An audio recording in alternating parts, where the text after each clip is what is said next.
আসসালামু আলাইকুম বন্ধুরা, আশা করি সকলে ভালো আছো এবং সুস্থ আছো। আজ আমি তোমাদেরকে জানানোর চেষ্টা করব বাংলাদেশ বিল্ডিং কোড অনুযায়ী আসলে কোথায় লেপিং দেওয়া যাবে, কোথায় লেপিং দেওয়া যাবে না এবং লেপিং এর গুরুত্বটা কেন এত প্রয়োজনীয় একটা স্ট্রাকচার বিল্ডিং এর জন্য সেই সম্বন্ধে আমরা ছোট্ট করে এখানে কিছু তথ্য তুলে ধরবো এবং আমরা সঠিকভাবে জানবো আসলে কোথায় L/3 তে লেপিং দিতে হয় এবং কোথায় L/4 এ লেপিং দিতে হয় এবং বাংলাদেশ বিল্ডিং কোড অনুযায়ী একটা বিমের কোথায় কম্প্রেশন জোন কাজ করে, কোথায় টেনশন জোন কাজ করে, কোথায় টান পীড়ন কাজ করে, কোথায় চাপ পীড়ন কাজ করে সেই সম্বন্ধে আমরা ছোট্ট করে জানার চেষ্টা করব। তো চলো বন্ধুরা, আর দেরি না করে ভিডিওটি শুরু করা যাক। বিএনবিসি 2020 পার্ট 6 সেকশন 885 বলে, লেপিং কখনোই টেনশন জোনে দেওয়া যাবে না। লেপিং দিতে হবে যেখানে বিমের স্ট্রেন্থ কম।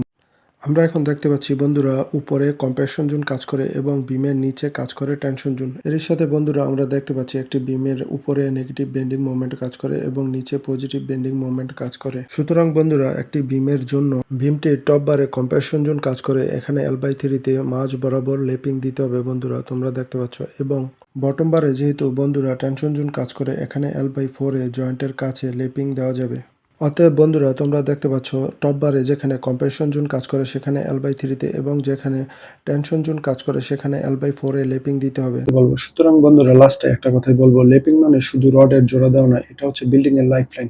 যদি সঠিক জায়গায় লেপিং দেওয়া যায় তাহলে বিল্ডিং বাঁচবে, আর না হলে বিল্ডিং ফেল হওয়ার সম্ভাবনা থাকবে। সুতরাং বন্ধুরা, বিএনবিসি ফলো করো এবং বিল্ডিং তৈরি করো ইঞ্জিনিয়ারের পরামর্শ অনুযায়ী। Bye bye, tata.